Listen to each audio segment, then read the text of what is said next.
నమస్కారం అండి.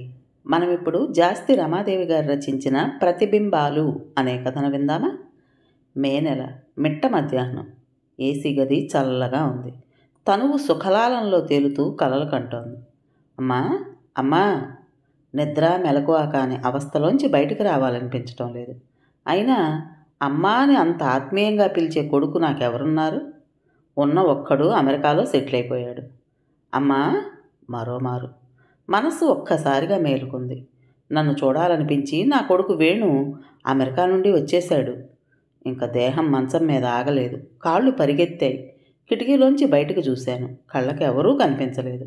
అంతా భ్రాంతి. నా పిచ్చి గాని 5 ఏళ్లుగా రానివాడు హఠాత్తుగా ఈ మే నెలలో మిట్ట మధ్యాహ్నం పూట కబురు కాకరకాయ లేకుండా, ఏ వింత విశేషం లేకుండా వచ్చి నన్ను అమ్మా అని పిలిచి సర్ప్రైజ్ చేస్తాడా? కాళ్ళు నీరసంగా వెనక్కి తిరిగాయి. నా అనుమతి లేకుండానే కళ్ళల్లోంచి నీళ్లు తుళ్ళి తుళ్ళి పడ్డాయి. అమ్మా! ఆగాను. సందేహిస్తూనే మెయిన్ డోర్ తీశాను. ఆజానుబాహువులా కనిపించే నా వేణు కనిపించలేదు కానీ 3 అడుగుల కుర్రాడు, చిరిగిన బట్టలతో చెదిరిన జుట్టుతో చారికలు కట్టి మురికి పట్టిపోయిన 6-7 ఏళ్లున్న చిన్న కుర్రాడు కనిపించాడు.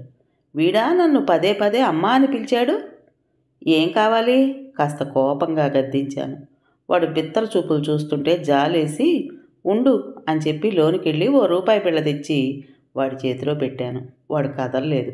హాయిగా ఏసీ రూమ్లో నిద్రపోతుంటే నిద్రలేపి వీడితో ఇదేం పనిష్మెంట్ నాకు? బయట ఎండ మండిపోతూ ఆ వేడి మొహాన్ని తాకి మండిస్తోంది. ఏం కావాలరా అన్నాను కొంచెం విసుగ్గా. ఆకలి వేస్తోంది అన్నాడు పొట్ట తడుముకుంటూ.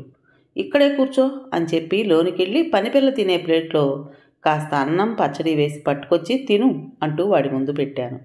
వాడికి సరిగ్గా కలుపుకోవటం కూడా రాలేదు. ఒక్క ముద్ద నోట్లో పెట్టుకుని నోరు తెరిచి ఒగుర్చుతూ నా వైపు చూసి కారం అన్నాడు. పాపం చిన్న కుర్రాడు. ఈ ఎండపూట వాడికి పచ్చడి మెతుకులు పెట్టానే. ఈ వయస్సులో వేణుని ఎంత గారాబంగా చూసుకునేదాన్ని.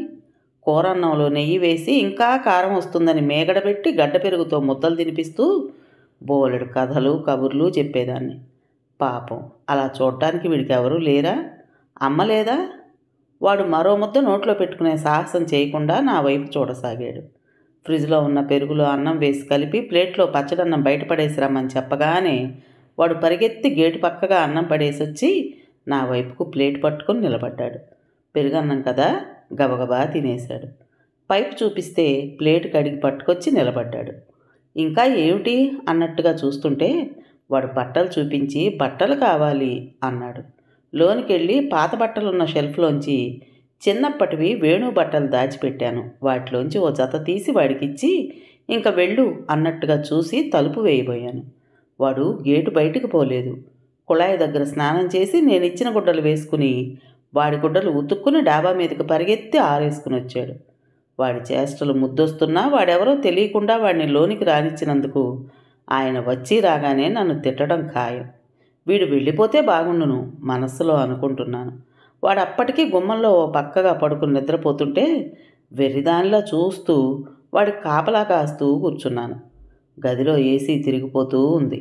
అది ఆపాలన్న ధ్యాస కూడా రావడం లేదు. వీడెవడో ఎక్కడి నుంచి వచ్చాడో తెలియదు. ఈ మధ్య నగరంలో దొంగల భయం ఎక్కువగా ఉంది. పట్టపగలైనా నాటకీయంగా ఇంట్లో చొరబడి ఇంట్లో ఉన్న వాళ్ళని గాయపరిచి దొరికింది పట్టుకుపోతున్నారు. వీడు వాళ్ళల్లో ఒకడు కాదు కదా? ఏమో, ఇలా పిల్లల్ని ముందు పంపి వెనక పెద్దవాళ్ళు రావచ్చు. ఎందుకైనా మంచిది ఇక్కడే ఉండి వీడికి కాపలా కాయటం మంచిది అనిపించింది. సబ్బు లేకున్నా వాడు శుభ్రంగా స్నానం చేసొచ్చాడు. మంచి రంగుతో ముద్దుగా ఉన్నాడు. పాలుగారే పసిపుగ్గలు యాపిల్ పళ్ళలా ఉన్నాయి. జుట్టు చక్కగా క్రాఫ్ చేసి దువ్వితే చిన్నప్పటి వేణులాగే ఉంటాడు. వీణ్ణి చూస్తుంటే పదే పదే వేణునే గుర్తొస్తున్నాడు. చక్కగా ఇంజనీరింగ్ చదివినవాడు అమెరికా వెళ్ళాలని ఆశపడ్డాడు. ఒక్కడే కదా అని బాధపడ్డా వాడి ఆశని ఆశయాన్ని కాదనలేక ఒప్పుకోవాల్సి వచ్చింది. 2 ఏళ్ల చదువు తర్వాత కొత్తగా జాబ్లో జాయిన్ అయ్యాను, రాలేని పరిస్థితి అన్నాడు. మనసుకు నచ్చజెప్పాం. మరో ఏడాది తర్వాత నేను మ్యాగీ అనే అమ్మాయిని పెళ్లి చేసుకోబోతున్నాను అన్నాడు. వాడు మమ్మల్ని సలహా అడగలేదు. వాడి నిర్ణయం మాత్రమే చెప్పాడు. ఏం అనలేకపోయాం. ఇంటర్నెట్లో ఫోటోలు పంపించాడు. నీళ్లతో మసకబారిన కళ్ళకు అవి అస్పష్టంగా కనిపించాయి. సరే, ఇద్దరూ ఒక్కసారి ఇండియా రండని ప్రాధేయపడ్డాం. మ్యాగీ ఇప్పుడు ప్రెగ్నెంట్, వాతావరణం తేడా వస్తుంది, తర్వాత వస్తాం అని మెయిల్ చేశాడు. కనీసం వాడితో చాటింగ్ చేయొచ్చని కష్టపడి నేను కంప్యూటర్ నేర్చుకుని ఆయనతో పోట్లాడి కంప్యూటర్ కొనిపించుకున్నాను. కానీ వాడికి నాతో చాటింగ్ చేయడానికి ఎప్పుడో కానీ టైం దొరకదు. బాబు పుట్టాడని వాడి ఫోటోలు ఇంటర్నెట్లో చూపించాడు. కారు, ఇల్లు కొనుక్కున్నప్పుడు అన్నీ ఎప్పటికప్పుడు కంప్యూటర్ తెర మీద చూపిస్తున్నాడు. ప్రత్యక్షంగా చూసే భాగ్యం మాకు కలగలేదు. నువ్వు నాకు నచ్చావు సినిమాలో వెంకటేష్ చెప్పింది నాకు బాగా నచ్చింది. అమెరికా వెళ్ళాలనేది మా నాన్న కోరిక. అమలాపురంలో ఉండి మా నాన్నని దగ్గరుండి చూసుకోవాలన్నది నాకు ఇష్టం. ఎక్కడో ఉండి నాన్న నేను కారు కొన్నాను అని దాని పక్కన నిలబడి ఓ ఫోటో తీయించుకుని పంపితే మా నాన్నకు చూపించగలను, కానీ కారులో ఎక్కించుకుని తిరగలనా? అదే ఇక్కడే ఉండి వ్యవసాయం చేస్తూ మా నాన్నని ట్రాక్టర్ మీద ఎక్కించుకుని తిరిగితే నాకు ఆయనకి సంతోషంగా ఉంటుంది. నిజంగా ఆ కాన్సెప్ట్ నాకు బాగా నచ్చింది. అందుకే ఆ సినిమాని చాలాసార్లు చూశాను. నిద్రలో పిల్లాడు అటునుంచి ఇటు తిరిగాడు. పాపం చెమటతో తడిసి ముద్దయిపోయాడు. వరండాలో ఉన్న ఫ్యాన్ స్విచ్ ఆన్ చేశాను. ఒక్కసారిగా వేడిగాలి మీదికొచ్చి ఉక్కిరి బిక్కిరి చేసింది. ఫ్యాన్ స్విచ్ ఆఫ్ చేసి పేపర్తో వాడికి విసురుతూ కూర్చున్నాను. ఆఫీస్ నుంచి ఆయన వచ్చేలోగా వీడు వెళ్ళిపోతే బాగుండును మనస్సులో పదే పదే అనుకుంటూ కూర్చున్నాను. గడియారంలో చిన్న ముళ్ళు 4 గంటలు అన్నట్టుగా చూపిస్తోంది. వీడింకా లేవడేమిటి? నా కర్మ కాకపోతే వాడిని చూసి నేను మురిసిపోవటం ఏమిటి? కాస్త గద్దించుంటే మరో చోటుకి పోయేవాడు కదా. అక్కడికి 2-3 సార్లు కదిలించి చూశాను, కానీ వాడు లేవలేదు. కడుపు నిండా తిని స్నానం చేసి కాస్త చోటు దొరకగానే అదే చాలు అన్నట్టుగా వాడు గాఢ నిద్రపోతున్నాడు. నేను ఎలా వాడిని లేపగలను? అదే వేణునైతే ఇలా కటిక నేల మీద వేడి తగిలేలా పడుకోనిచ్చేదాన్ని, హాయిగా మంచం మీద పడుకోబెట్టేదాన్ని. ఏసీ రూమ్లో సుఖంగా పడుకునేవాడు. పాపం వీడికి అమ్మా నాన్న లేరా? ఉండే ఉంటారు. ఎలాగో వీడు తప్పిపోయి ఉంటాడు. ఎలాగైనా ఆయన వీడిని వాళ్ళకి అప్పగిస్తే బాగుండును అన్న అభిప్రాయానికి వచ్చేసాను. అందుకే ఆయన కోసం ఎదురు చూస్తూ కూర్చున్నాను. బైక్ చప్పుడు వినగానే గేటు ఓపెన్ చేశాను. ఏమిటి సంగతి? ఈ వేళకి దేవిగారు ఏసీ రూమ్లో హాయిగా రెస్ట్ తీసుకుంటూ ఉంటారుగా అంటూ నవ్వుతూ చమత్కారం విసిరారు. నాకు నవ్వు రాలేదు. అప్పటికే చెమట్లు పట్టేసి నీరసంగా కనిపిస్తున్న నన్ను చూడగానే ఆయన కంగారు పడ్డారు. ఏమైంది అన్నపూర్ణ? బైక్కు స్టాండ్ వేసి కంగారుగా నన్ను సమీపించారు. నేను అరుగు వైపు చూపించాను. ఆయన దృష్టి అరుగు మీద నిద్రపోతున్న కుర్రాడిపై పడింది. ఆయన కనుబొమ్మలు ముడిపడ్డాయి. ప్రశ్నార్థకంగా నా వైపు చూసి వీడెవడు అని అడిగారు. తెలీదు అన్నాను. తెలియకుండా గేట్ లోపలికి ఎలా రానిచ్చావు? కోపంగా అడిగారు. వాడే వచ్చాడు, ఆకలేస్తోంది అన్నాడు. అన్నం పెట్టాను. బట్టలు మురిగ్గా ఉన్నాయని వేణువు చిన్నప్పటి బట్టలు ఇచ్చాను. వెళ్ళిపోతాడనుకుంటే స్నానం చేసొచ్చి ఇక్కడే పడి నిద్రపోయాడు. మిట్ట మధ్యాహ్నం పూట వాడిని ఎలా తరిమేయను? నేను చెప్పింది విని ఆయన ఆలోచిస్తుండిపోయారు. ఆయనకి మనస్సుందిగా. సరే, నేను ఫ్రెషప్ అయి వస్తాను, వీడిని చూస్తుండు, మళ్ళీ బయటికి పోతాడేమో అని ఆయన లోపలికి వెళ్ళారు. ఇద్దరం టీ తాగాం. వాడిని నిద్రలేపాను. కొంచెం పాలు వేడి చేసి ఇచ్చాను. కాంప్లాన్ కావాలి అన్నాడు కళ్ళు నులుముకుంటూ.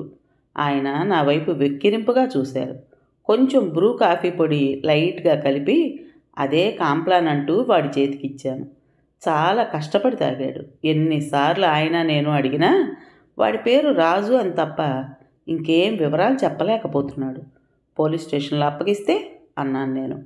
పోలీసులు 10 సార్లు ఎంక్వైరీలు అవి ఇవి అంటూ మనల్ని స్టేషన్ చుట్టూ తిప్పించుకుంటారు అన్నారు. అది నిజమే అనిపించింది. ఒరే బాబు, మీ ఇల్లు ఎక్కడో చూపిస్తావా? నేను తీసుకెళ్తాను ఓపిగ్గా అడిగారు ఆయన. వాడు చాలా ఇంటెలిజెంట్గా ఓ అన్నాడు. అమ్మయ్య అని ఊపిరి పీల్చుకున్నాను నేను. ఆయన వెనుక బైక్ మీద కూర్చుంటూ వాడు ఎంతో మామూలుగా బాయ్ చెప్పాడు. కానీ నాకే ఏదోలా అనిపించింది. చాలాసేపు అచేతనంగా ఉండిపోయాను. వంట చేయబుద్ధి కాక చాలాసేపు ఆలోచిస్తూ ఉండిపోయాను. చాలా రాత్రి అయింది. ఆయన రాలేదు. సెల్కి ఫోన్ చేస్తుంటే రెస్పాన్స్ లేదు. కాసిన బియ్యం కడిగి కుక్కర్లో పెట్టాను. అయినా ఆయన రాలేదు. 11 గంటలయింది. నాలో కంగారు మొదలైంది. ఏం జరుగుంటుంది? వాణ్ణి వాళ్ళకి అప్పగించుంటారా? అసలు వాడి అడ్రస్ దొరికుంటుందా? ఒకటే ఆలోచనలు.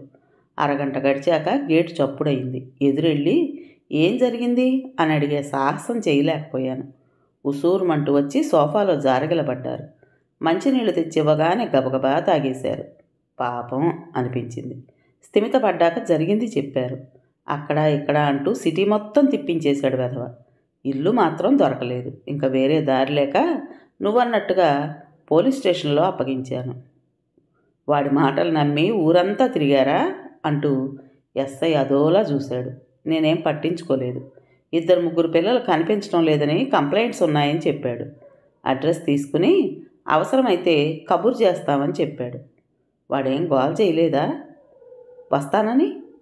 అదేమిటో ఎందుకు అలా అడిగాను నాకే అర్థం కాలేదు. నీకెలా చెప్పాడో అలాగే హ్యాపీగా చెప్పాడు. అప్పుడప్పుడు ఇలా ఇల్లుదిలి రావడం అలవాట్లా ఉంది వెధవకి అంటూ నవ్వారు. తర్వాత చాలా రోజులు వాడు గుర్తొచ్చాడు.